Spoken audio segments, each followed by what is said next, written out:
Hello, dear students, good morning.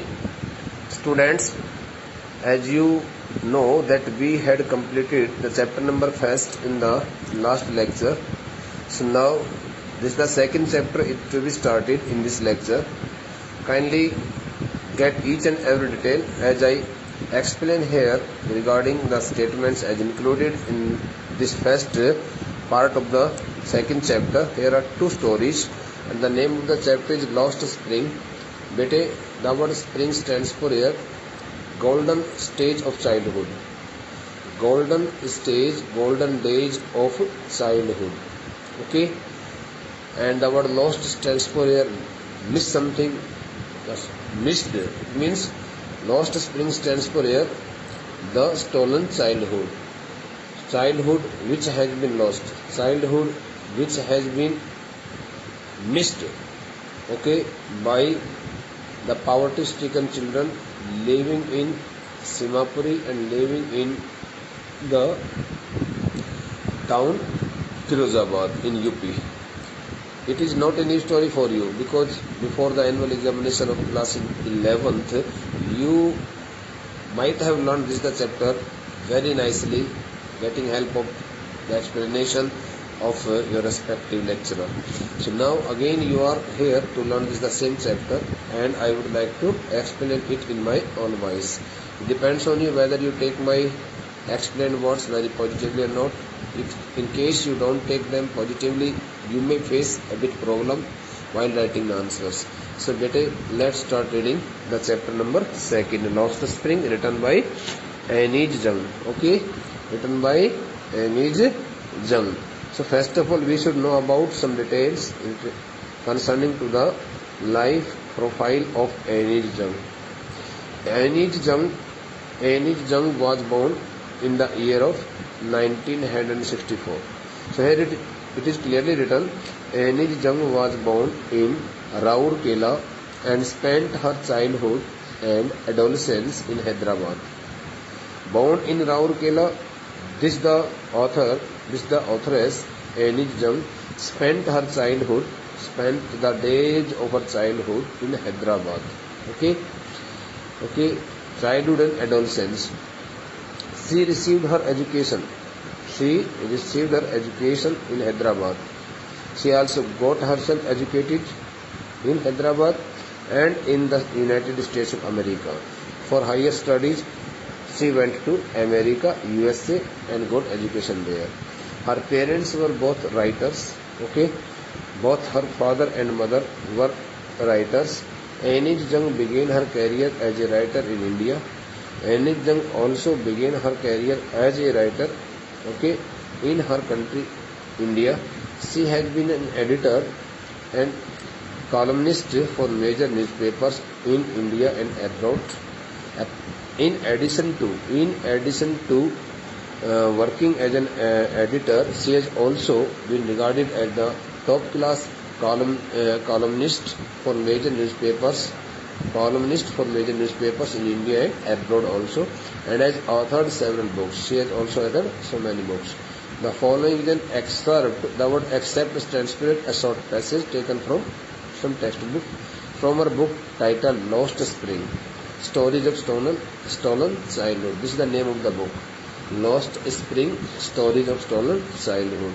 And this is the short excerpt, this is the short passage which is regarded as a short story, has been taken from this book written by Anij Jung, and traditions which condemn these children to a life of exploitation. Here she analyzes the grinding poverty. The poverty which always exploits a person, with the poverty which always tortures a man continuously is known as grinding poverty. And traditions, and some traditions are also so crucial which never allow a person to work comfortably. This condemns these children to a life of exploitation. Due to the grinding poverty and the traditions, okay, that the children have to live a life, of exploitation. These the children are exploited by their own parents also, by their traditions also, by their extreme poverty also. Okay, we can't blame on their parents because their parents are also compelled to do so, and it all happens due to their grinding poverty, continuous poverty, and their perpetual poverty, okay, everlasting poverty, and traditions also, because they are the chronic victims. The children have been the chronic victims of such kind of exploitation due to their own conditions. So beta, here are some words. Notice these expressions in the text, infer their meanings from the context. So the word looking for means searching for. Okay, looking for means searching for. You can also know about the meanings, and I will also provide you the meanings to these all expressions in written form later. Slog their daylight hours stands for here, work persistently in the day hours, waste the time, valuable time, precious time of their bright future, of their bright career. Okay, working persistently in the day hours, the time which they must have used in building up their career, okay, it's spoiled by them working, okay, working round the clock, working not only the day hours but working round the clock, okay, under hard conditions. The word slog stands for here, work persistently. Slog the daylight hour stands for here, snatch the important time from the innocent children of their life. Snatch the important time from the children of their life. Roof over his head. Roof over his head stands for a shelter. It refers to a home or a shelter. Okay. Perpetual state of poverty stands for a unending or continuously running, or you may say here perpetual stands for a persistently going, constantly running state of poverty. Perpetual state of poverty means continuous poverty, undying poverty. Okay. Dark hut means perpetual state of poverty stands for here such kind of poverty that remains every time, okay, in the house of a person. Dark hut means stands for here sophisticated, small sized, darky and stuffy rooms. So, okay, suffocated, I am sorry, not sophisticated, I am very very sorry, suffocated, fully suffocated, dark, suffocated, small sized, darky and stuffy, stuffy, small rooms, small huts, cottages, where one can see highly, where one can hardly see any visibility of light. Impose the baggage, force the person to do work, okay, force the person, impose the baggage on the child stands for here, force the child to labor, to work laboriously, force the child to work laboriously, okay, force the child to work laboriously every time in the house. Sometimes I find a rupee in the garbage, in the house or outside the house. Impose the baggage on the child. Okay. Better now we should start learning this, the first part of this chapter number 2, entitled as Lost Spring. Missing childhood. Sometimes I find a rupee in the garbage. The heading as given by the author here to this first part of this story is sometimes I find a rupee in the garbage. This the statement is made by the protagonist of this first part of the story, Lost Spring, whose name is Sahib-e-Alam. So, why do you do this? I ask Sahib. I stands for here. In this first passage, the word I stands for here, author, Annie Jung. I asked Sahib, whom I encounter. The word encounter stands for here meet unexpectedly. Meet unexpectedly. Okay.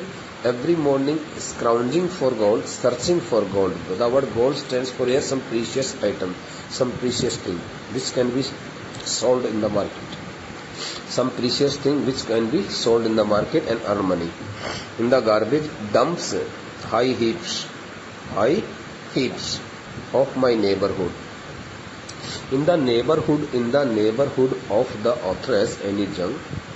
Okay, one can see heaps of garbage lying on the either side of the roads, and on those high dumps of heaps of garbage, okay, the rag pickers are also continuously searching for some costly items, some such kind of precious things, such kinds of material and items which can be sold, which can be sold in the market as scraps and earn money and help them earn money.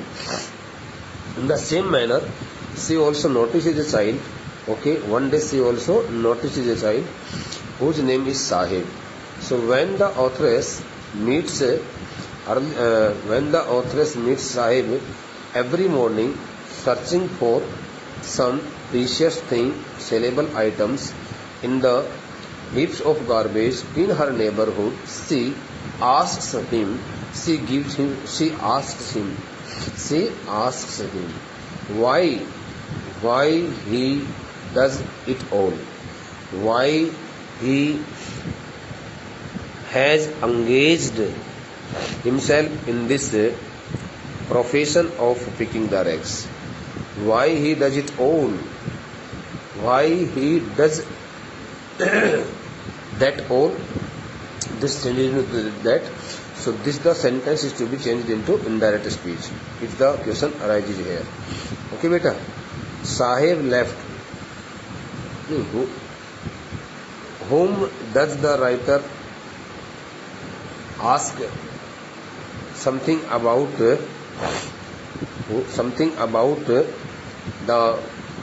job of picking the rags?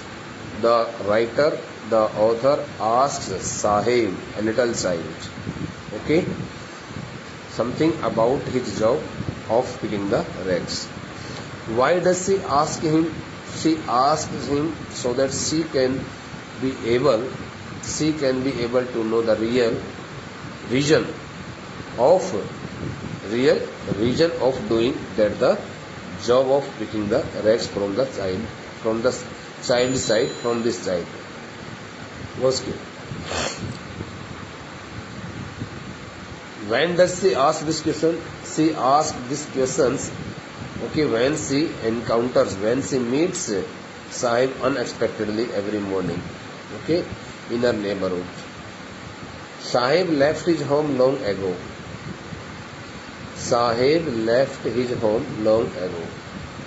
Many years ago, Sahib had left his home, his native home, ancestral home, set amidst the green fields of Dhaka. His home is not even a distant memory. If somebody asks Sahib whether he knows, whether he can remember something about his home in Dhaka, he can hardly give any correct response, because years have passed since he left his home, okay, in Dhaka, and he can hardly recollect the same site of his home which he had left, okay, due to some natural tragedies in his country, in that city Dhaka also. Sahib left his home long ago, okay. Years have passed since Sahib left his home, set amidst the green fields of Dhaka. His home, his ancestral home, was situated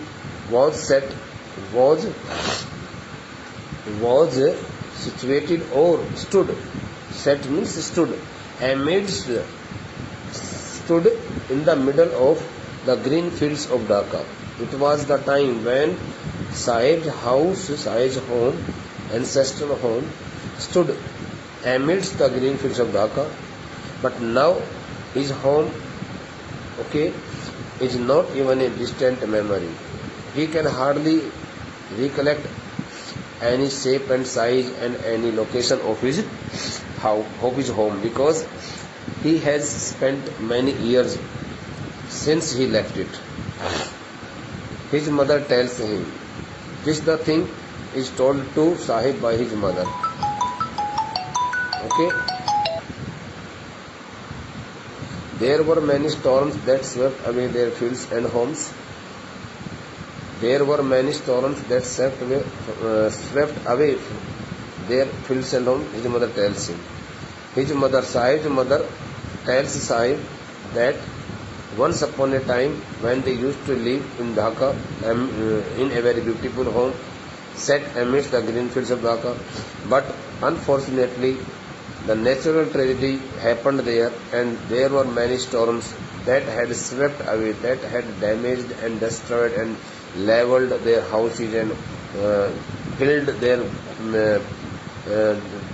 flooded their fields with water, and they could get nothing was left for them, and they had lost their everything in that natural disaster. Okay, that's why they found themselves totally forced to quit the place and come to this city, New Delhi. That's why they left. It has also been explained by me. His mother also told him that due to that unfortunate tragic natural tragedy, they had to leave their home and looking for God in the big city where he now lives. That's why due to that natural tragedy, they had to leave their home, beautiful home, and started living in the big city where they are now living in the city of in the capital city New Delhi, and are always searching for some such precious things which could help them earn money. अब इसमें आपने जो कुछ भी पढ़ा है सब कुछ आपको समझा दिया गया. Everything has been the part of your knowledge, and I think you have also understood what kinds of things are described by the authors here in this first stanza. Okay, about the past incidents,